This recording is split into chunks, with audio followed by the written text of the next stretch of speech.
When I first started photographing, when I first did the early joined together panoramic works, one of the appeals of working in the domestic environment was because it was right there where I was, and it was very easy, which has always appealed to me.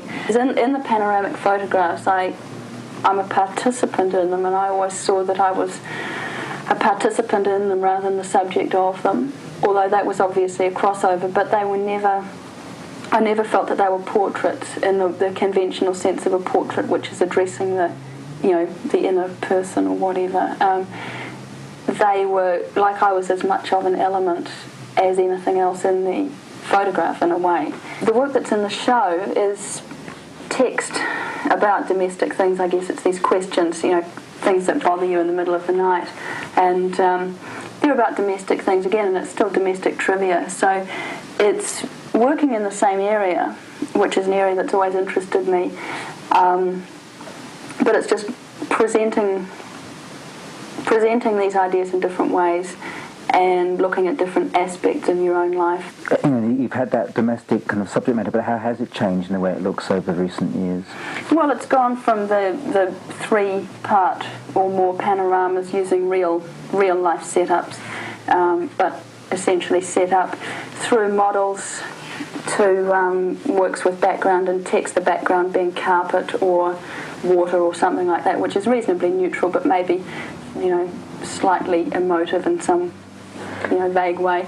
I'm working in the most simple way. They're not multiple exposures or double prints or anything like that. I simply photograph the background and then write on the negative in my best printing. And so again, I'm making it very easy on myself. The way I work is very simple, and I always try to make things as straightforward as possible. It seems sometimes hard for people to accept that something can be funny and yet have serious undertones, or not be trivial, or not be just a one-off joke or a one-liner or something like that. I like presenting things that may seem to be silly because, a lot of things are silly and a lot of things are funny, but I don't think that means that they're trivial and not serious in intent.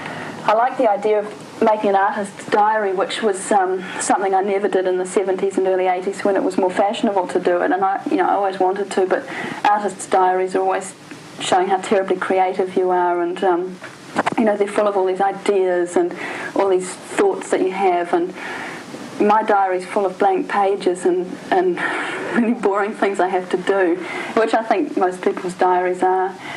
There's a lot of mystique about the lives of artists, and that it's exciting and it's glamorous and that sort of thing, and that in a way I like to present this kind of slightly dumb aspect of my life, and it's amusing. It's very trivial, I suppose. My motivation for doing that has always been that your art comes from what you know best and what you're most comfortable with, and the thing that you feel you have the most right to talk about. So it's your own experience and the way you can translate it into something that might be meaningful in a wider kind of way. And I'm not talking about the way you can present things or the way something looks or the way you make something. But I think the way I see my work changing is it's becoming more conceptual. In a way, it's ideas-based rather than medium-based.